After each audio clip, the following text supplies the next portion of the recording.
bom ter você de volta ou está chegando agora? Se está chegando agora, preciso dizer para você que essa é uma conversa muito boa, mas com a sua presença fica ainda melhor. E que nós estamos dando continuidade a uma série de programas, trabalhando questões muito específicas da geração Y, os jovens nascidos entre 1980 e 2000. Uma demanda, uma necessidade, as características. Já falamos bastante sobre questões como dar sentido à vida. É preciso ter um sentido na vida. Por que acordar todos os dias? Sabe o que se ouve falar muito hoje sobre ter um propósito na vida? Então, é isto. Fizemos um programa sobre esta questão. Nós falamos sobre isto e muito mais para ter você num tempo de autorreflexão e de tomada de decisões por você, pelos que estão à sua volta, para que nós não fiquemos na mesmice, colhendo os mesmos frutos, se estes frutos já não estão tão satisfatórios assim. Combinado? Então não perde nenhum dos nossos programas. Todos já estão no nosso canal no YouTube. Aproveite e se inscreve para que todas as vezes que um programa seja colocado ali, você seja notificado e assim façamos essa corrente do bem, levando esse conhecimento a muitas pessoas. Aí você marca os seus amigos, compartilha o programa, manda o link para todo mundo e assim a gente deixa o programa de família, o consultório de família, ainda mais amplo, mais abrangente na sua influência. Combinado? Nós estamos conversando com a psicóloga Kedma Nascimento e vamos voltar aqui com a questão principal do nosso programa de hoje, a necessidade de reconhecimento, de validação, de ser reconhecido naquilo que faz de bom, ou que também às vezes não faz tão bom assim. Há um reconhecimento disso também, não para denegrir, mas para fazer ver o que pode ser feito diferente. Por aí, Kedma? Por aí. Então, a primeira pessoa a satisfazer a minha necessidade de reconhecimento, quem é? Sou eu mesma. Eu preciso ter essa consciência. Eu fiz bem feito. Nossa, isso aqui não ficou bem. Vou refazer. Vou pedir uma ajuda, uma opinião que seja. Então, eu me reconheço. Depois eu vou ouvir o que o outro diz e aí eu vou ver se bate com isso que eu percebi de mim, que eu senti e que me levou a ter algum tipo de comportamento. Mas há uma outra coisa muito importante em relação ao reconhecimento, nesse tópico que você está falando. Quando eu reconheço o outro, automaticamente eu estou reconhecendo a mim. Então, William Schultz tem uma frase que é muito interessante. Quando eu não perdoo alguém, ou quando eu tenho raiva de alguém, eu não quero ver aquele alguém, provavelmente é porque aquele alguém tem comportamentos e atitudes que são minhas e que eu escondo. E aí, quando eu escondo, ele vai lá e me delata. Eu fico zangada, né? Porque eu estou vendo nele o que eu não gosto em mim. Do mesmo jeito, quando eu reconheço o outro, e o outro fica feliz, e aí a relação fica boa, automaticamente eu estou me reconhecendo. E eu estou trabalhando o meu reconhecimento também. Então, esse ponto é extremamente importante. Não é à toa que a gente tem um mandamento, né? Ama a Deus sobre todas as coisas e ao próximo como a ti mesmo. Então, o processo de reconhecer o outro significa que eu já estou me sentindo reconhecido e me reconheci mais ainda. Se eu estou bem comigo, eu reconheço o outro. Se eu não estou bem comigo, eu sinto inveja do outro, ciúme do outro, compito com o outro e eu quero mais que ele puxar o tapete dele. Eu quero que ele seja um insucesso, um fracasso. Quando eu estou amarga em mim, eu vejo amargura à E eu volta, despejo né? a amargura no outro Despejo. também, né? Ou quando aplicando aquilo que Jesus diz sobre se os teus olhos forem bons, todo o teu corpo será luz. Isso. Então tem a ver com a maneira como eu enxergo, o que os meus olhos conseguem contemplar, né? O que são os sinais, quais são as possibilidades de sinais de reconhecimento? Simples, gente. Só são 3. Os sinais positivos, que são os mais fáceis da gente dar, né? Elogiar o outro, dar um bom feedback para o outro, consistentes, verdadeiros, né? Ajudar o outro a ver o que ele não está vendo, a entender o que ele não está entendendo, caminhar com ele, apoiá-lo. Tocar nele é muito importante, extremamente importante, né? Quando você fala do toque, pode parecer que está falando do toque para a criança, do pai com a criança, mãe, enfim, os cuidadores. Mas nós adultos, o toque, o abraço, ele continua sendo uma expressão de validação Igual perfeita, quando né? éramos crianças. Então tem gente sofrendo por falta de toque, de abraço, Os asilos estão cheios de pessoas Ah, é sofrendo, verdade. morrendo, né, pela falta do toque. Muitas pessoas até vão lá, bom dia, boa tarde, como vai? Tudo bem? Posso fazer alguma coisa? Olha, eu trouxe um sanduíche natural para você. Toca. O toque no ser humano, gente, existe uma terapia chamada terapia do abraço. Tem um livrinho, que é a coisa mais linda do mundo, que é um bichinho, né? E aí ele vai mostrando página a página, parece um livrinho infantil, não é. Vai página a página, quais são os efeitos benéficos, positivos de um abraço. O ser humano quer o abraço, o ser humano quer o olho no olho. Mesmo que eu não te abrace, mas eu toquei no seu braço, peguei na sua mão, que bom, olha que bom. Está passando energia para você, para mim, né? O ser humano quer isso, toca.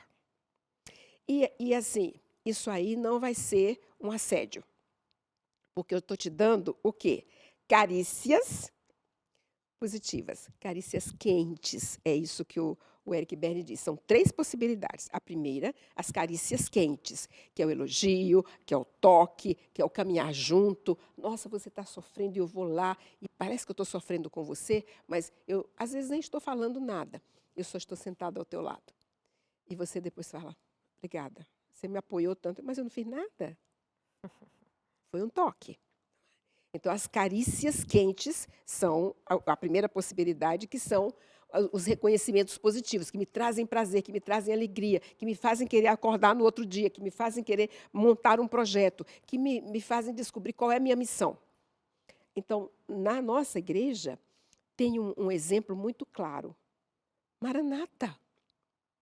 Nós não perdemos o Maranata na nossa casa, não é? E que bonito ver pessoas que largam o seu trabalho, o seu conforto de casa, sua vida toda estruturada, claro que não é para sempre, né? Mas vão lá para um final de mundo olhar pessoas extremamente carentes, que não têm água para tomar banho, água para beber, que elas comem uma vez por dia uma massa de mandioca, porque não tem o que comer. Crianças, né, anêmicas, e eu vou lá e eu construo uma casa, eu construo uma igreja, eu construo uma escola. E eles se reúnem, vestem a melhor roupa que tem e cantam uma música de gratidão para mim, que eu não entendi nada, porque é um dialeto, mas eu olho na felicidade deles que eu fiz um bem para eles. Eu dei uma carícia positiva. É a primeira possibilidade, que é o reconhecimento positivo. Quando eu faço pelo outro, sem pensar em mim. E ele ficou muito feliz. O programa Maranata está na grade da Novo Tempo, semanalmente, e mostra em todos os lugares, no Brasil e fora do Brasil, em outros países, esse trabalho voluntário de pessoas que se dispõem a ir longe, pagando com os próprios recursos, a sua ida a lugares onde há uma necessidade muito grande naquele campo local para construir uma igreja, mas cuidar da comunidade, dar vida a estas pessoas, levar esperança a estas pessoas. Então, os voluntários vão ali com recursos próprios e voltam com recursos que eles não tinham, mas porque também não existe onde vendê-los.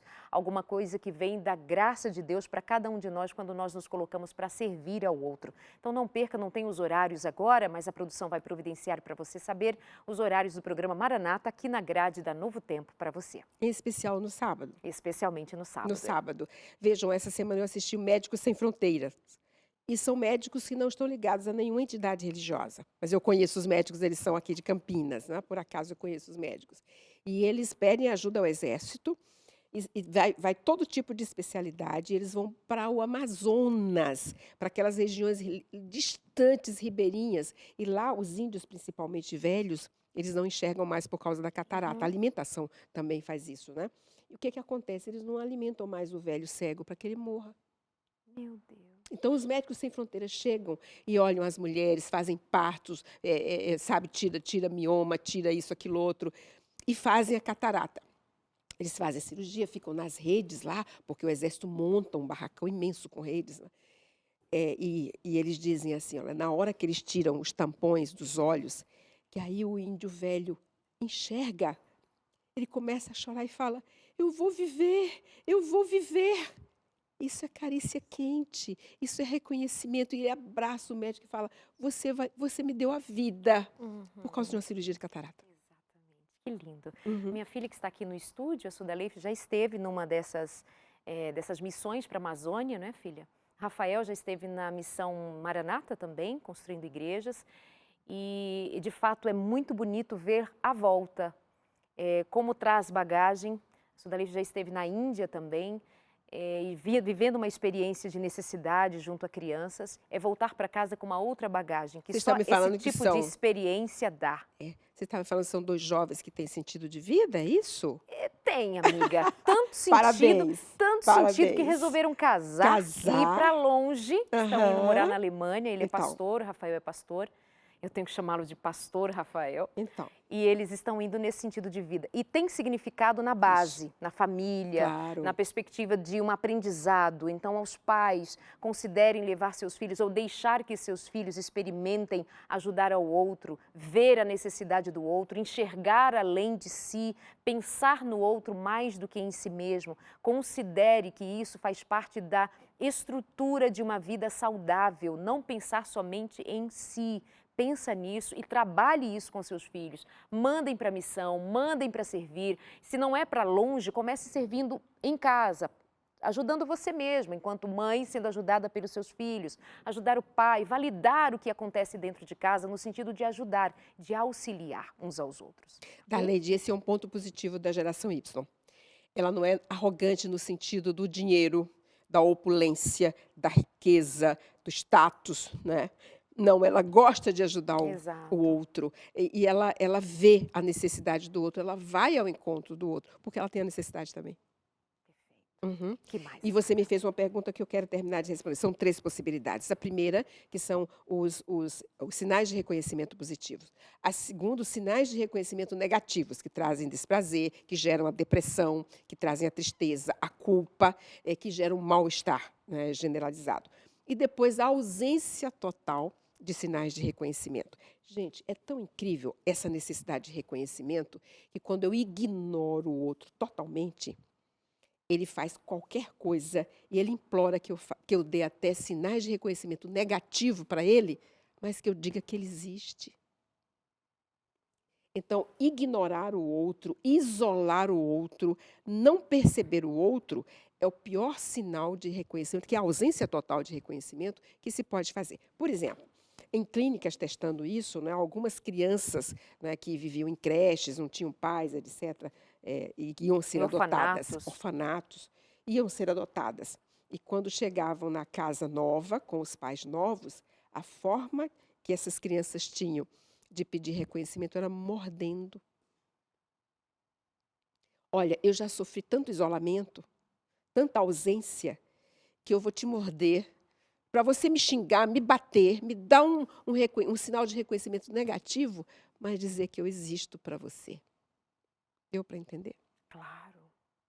Um pedido desesperado por um quinhão de atenção. Isso me faz pensar que é possível que exista dentro de casa crianças, adolescentes, ou mesmo uma esposa, ou mesmo um marido, um adulto ali, que esteja agindo de modo duro, de modo que contradiga a expectativa do outro, só para de fato chamar a atenção. Só. E aí tem uma coisa, muito se ouve dizer, tá fazendo isso para chamar a atenção. Como se chamar a atenção não fosse um sinal de pedido reconhecimento, de socorro. de pedido de socorro. Exatamente. Essa experiência é muito clara. Você tem um primeiro filho e daí chega o segundo filho. Automaticamente, todo o seu tempo é para o bebê, porque o bebê a cada hora ele te demanda. E você não tem como não estar com ele, porque é você que amamenta, é você que limpa, é você que dá comida, etc.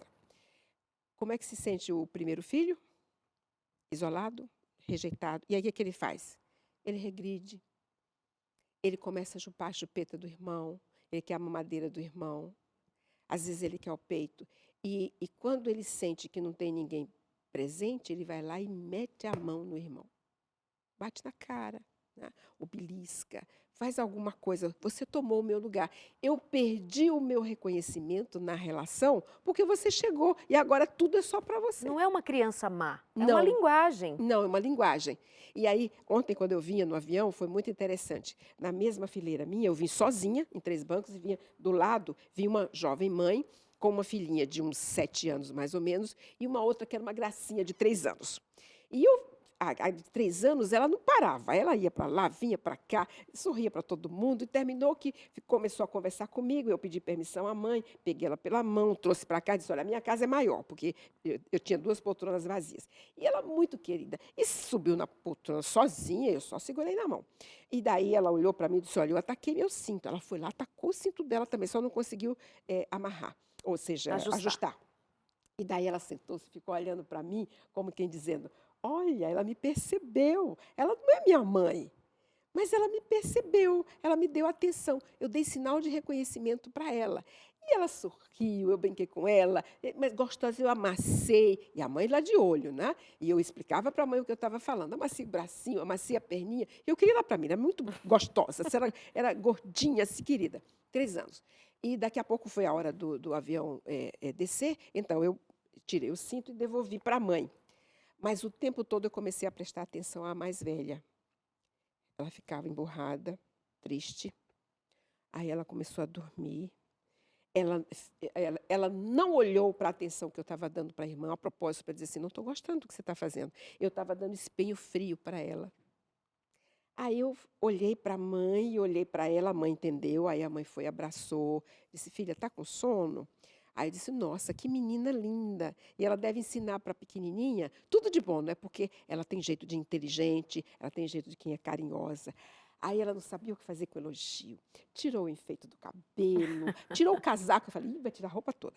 Tirou o casaco, sabe? E sorriu para mim, porque eu não estava mais dando carícia afetiva para a irmã. Eu estava dando para ela.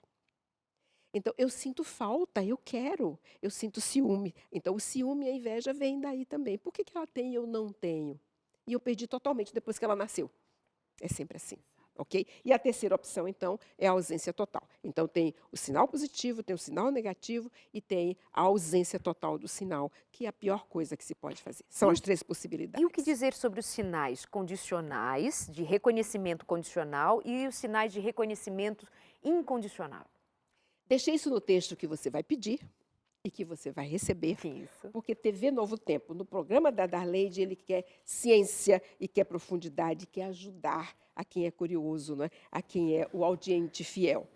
Então, o Eric Berne escreve exatamente assim: os sinais de reconhecimento condicionais dizem respeito ao fazer.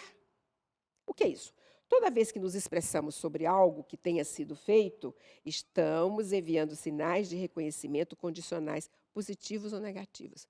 Filha, que bom! Eu estava trabalhando, cheguei e você fez o jantar? Isso é você quando chega em casa. Não? Fez o almoço. Fez o almoço, né? Ou então assim: nossa filha, a mãe falou para você que hoje a mãe ia trabalhar muito, ia chegar tarde e cansada. Você não fez o jantar? Então, isso é um sinal de reconhecimento condicional. Olha, eu conversei com você e eu esperava que você fizesse. Pode ser positivo ou negativo. Os sinais de reconhecimento incondicionais dizem respeito ao ser. Olha a diferença. Um é o fazer, o outro é o ser. O melhor estímulo incondicional positivo, sabe qual é? Amor. O outro não pediu, mas eu olhei para ele. É o que eu fiz com a menininha ontem. Eu gostei dela. Eu estava doida para colocá-la no colo, para amassar. Eu não coloquei no colo. Botei na cadeira ao lado. Mas eu amassei, né? Eu dei amor para ela. E aí a irmã já sentiu, ela está fazendo com a minha irmã e não faz comigo. Condicional. Daí eu dei atenção para ela também. Aí a mãe abraçou, a mãe foi a ela, é querida, fez elogios, falou positivamente dela para mim. Né? E ela ficou toda sem graça. Aí ela deitou a cabeça no colo da mãe, como quem dizendo: já que ela me deu essa chance, está lá com a vizinha, eu vou pegar a minha mãe para mim. Né? A mãe abraçou e aí ela dormiu. Então, quando eu recebo carícias quentes, né, que é o incondicional, e é positivo, eu relaxo, eu me entrego ao outro, eu me entrego ao processo, eu vivo a vida. Por quê? Porque eu tenho certeza de que eu existo e sou importante para você. Olha a base da autoestima.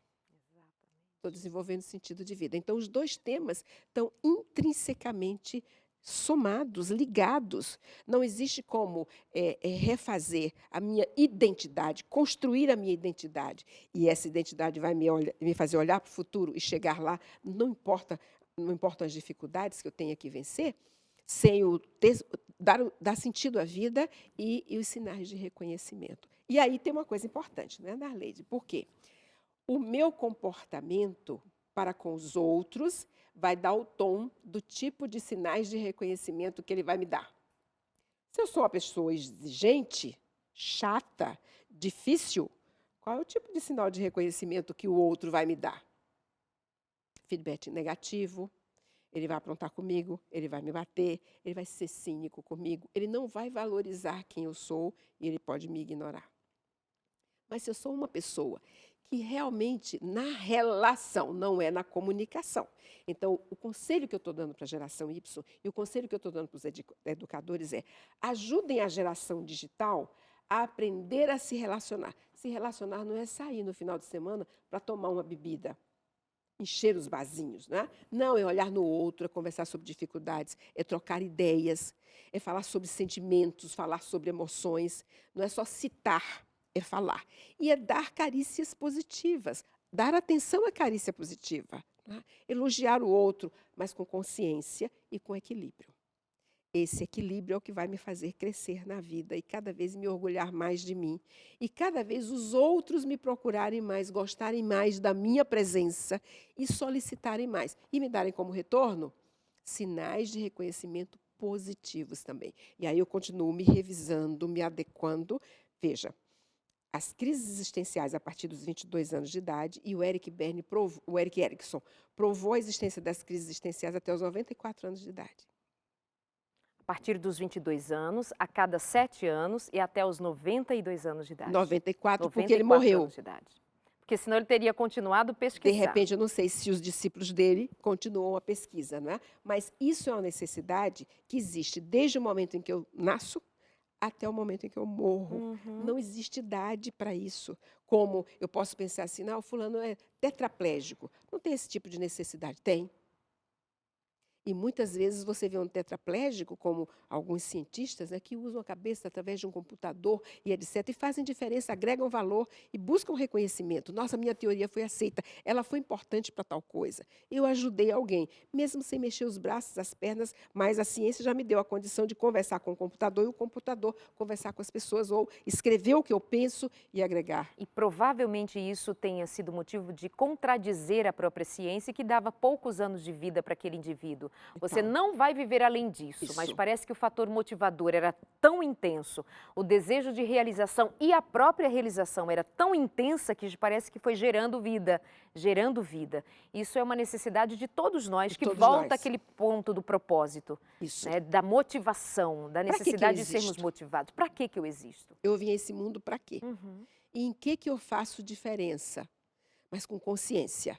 Não é com a exacerbação que nós, adultos, fizemos a geração Y desenvolver. Você é maravilhoso, você é fantástico, você pode ser o que você quiser, mas não está preparado para isso. Esse é o problema. Você pode ser o que você quiser, mas tem que se preparar. Tem que errar, acertar, tem que mas sofrer. Mas, Kedma, se não disser que ele que é o máximo, que é maravilhoso, que vai conseguir tudo, se fizer a mínima crítica, vai frustrar, vai se magoar, e vai criar algum trauma.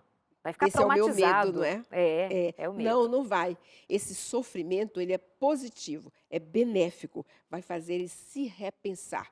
Ele vai à luta.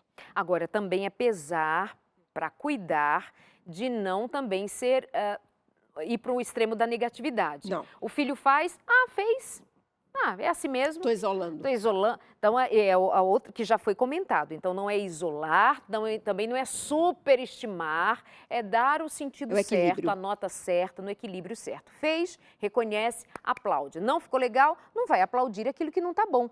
Porque, afinal de contas, a vida não aplaude em todo tempo, em todo lugar. Não. A polícia não aplaude. O juiz não vai aplaudir, o trabalho, o chefe, o dono da empresa, o presidente não vai aplaudir. Isso é coisa de mãe, de pai, fica, que bonitinho, uma vida inteira, aí não cresce, aí depois entra em relações muito perturbadas e não consegue se desenrolar na vida porque algumas coisas faltaram no devido tempo e no devido lugar. Como é que a gente fecha esta série de programas em 3? Apesar de planejarmos voltar depois com algumas Sim. questões muito importantes. Mas diante disso, nesse ciclo de conversa, como é que você considera ser interessante fecharmos esse papo de hoje? Muito bem. O satisfazer a necessidade de reconhecimento, finalmente, ela ajuda no desenvolvimento da autoestima, por quê? Vou antecipar um pouquinho o programa de autoestima que nós vamos fazer. A autoestima tem 2 componentes. O primeiro é o autorrespeito, a autoconfiança.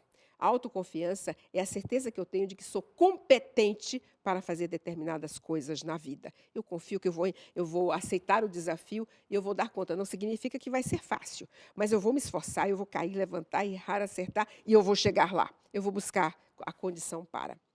E o segundo componente, além da autoconfiança, é o autorrespeito. Aí é a competência de valor pessoal. Eu me sinto valorizado pelos meus amigos, pelos meus colegas, pelo meu líder, pelos meus pais. E eu me valorizo, eu tenho essa consciência, claro. Bem, a satisfação da necessidade de reconhecimento, ela trabalha diretamente a autoconfiança e o autorrespeito, que são fundamentais para a autoestima. E a autoestima, fundamental para o autoconceito. Entenderam? É uma rede. Eu começo num ponto e aquilo vai caminhando e ajudando noutras coisas. Então, eu queria fechar agora dizendo assim, os 2 primeiros pontos para a gente trabalhar esse momento difícil da geração Y, que é inteligente, que é multitarefa, que é multidigital, que faz várias coisas ao mesmo tempo, mas que tem uma competência emocional muito baixa, é trabalhar o sentido de vida e trabalhar, satisfazer a necessidade de reconhecimento. Peça feedback, mas esteja pronto para ouvir, seja de quem for. E de trabalhar. Peça primeiro a pessoas que sejam verdadeiras com você, que vão realmente, com equilíbrio, te ajudar. E tome banho com aquilo que ela falou. Não sofra na hora. Vá para o banho pensando, por que ela me disse aquilo? É verdade, é mentira? No outro dia você acorda outra pessoa. Que lindo. Obrigada. Um prazer. Toque aqui. Reconhecimento. Deus te abençoe. Amém. Muito A obrigada. nós. Kézima Nascimento volta numa próxima agenda aqui no Consultório de Família. Fizemos estes últimos programas juntas e eu quero entender que foi de grande valor. Foi para mim, creio que para ela, quando Sim. se propôs a vir aqui. E mais que isso, nós queremos que seja para você, para que aproveite cada palavra, cada conceito trazido, cada momento em que nós colocamos aqui para você a oportunidade de repensar e recomeçar. Um beijo, obrigada pelo seu carinho, um abraço bem especial, com um jeito de quem quer tocar, com um jeito de quem quer tocar inclusive a sua vida e dizer avante, acredite, é possível dar um passo. Pode não ser algo que você consiga no extraordinário de amanhã já realizar todas as coisas, mas um dia de cada vez, motivado por aquele que pode fazer muito ou tudo em sua vida, o nosso Deus, o nosso Criador. Um abraço e até a semana que vem.